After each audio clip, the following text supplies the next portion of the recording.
Sultan Qaboos air അക്കാദമിയുടെ നേതൃത്വത്തിൽ സൈനിക പരിശീലനം നടത്തിയ royal air force of Oman officer cadets course, university officers course, limited services course എന്നിവയുടെ ഭാഗമായാണ് ഷംസ് 35 എന്ന് നാമകരണം ചെയ്ത പരിശീലനം നടന്നത്.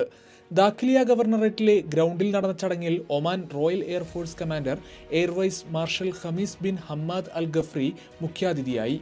സൈനിക പരിശീലനത്തിന്റെ വിവിധ ഘട്ടങ്ങൾ, പരിശീലന ലക്ഷ്യങ്ങൾ എന്നിവ സംബന്ധിച്ച വിശദീകരണ ക്ലാസുകൾക്ക് ശേഷമാണ് സൈനികാഭ്യാസ പ്രകടനങ്ങൾ അരങ്ങേറിയത്.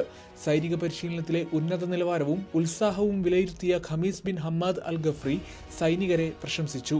പരിശീലനത്തിന്റെ വിവിധ ഘട്ടങ്ങളെ അദ്ദേഹം വിലയിരുത്തി. സായുധ സേനകളുടെ പരമാധ്യക്ഷൻ സുൽത്താൻ ഹൈത്തം ബിൻ താരിഖിന്റെ നേതൃത്വത്തിൽ രാജ്യത്തെ സേവിക്കുന്നതിൽ മികച്ച സംഭാവനകൾ നൽകുന്നത് തുടരാനും അദ്ദേഹം ആഹ്വാനം ചെയ്തു. ബിരുദാനന്തരത്തിന് ശേഷം വിവിധ ദൗത്യങ്ങൾ കൈകാര്യം ചെയ്യാൻ പരിശീലനം നൽകുന്ന പ്രായോഗിക വേദിയാണ് ഷംസ് 35. ഉദ്യോഗാർത്ഥികളുടെ വ്യക്തിഗത കഴിവുകൾ മെച്ചപ്പെടുത്തുന്നതിൽ ഈ പരിശീലന മുറകൾക്ക് മുഖ്യ പങ്കുണ്ട്. ഒമാൻ റോയൽ എയർഫോഴ്സിലെ മുതിർന്ന ഉദ്യോഗസ്ഥർ ഉൾപ്പെടെയുള്ളവർ ചടങ്ങിൽ പങ്കെടുത്തു. ഗൾഫ് മാധ്യമം, മസ്കത്ത്.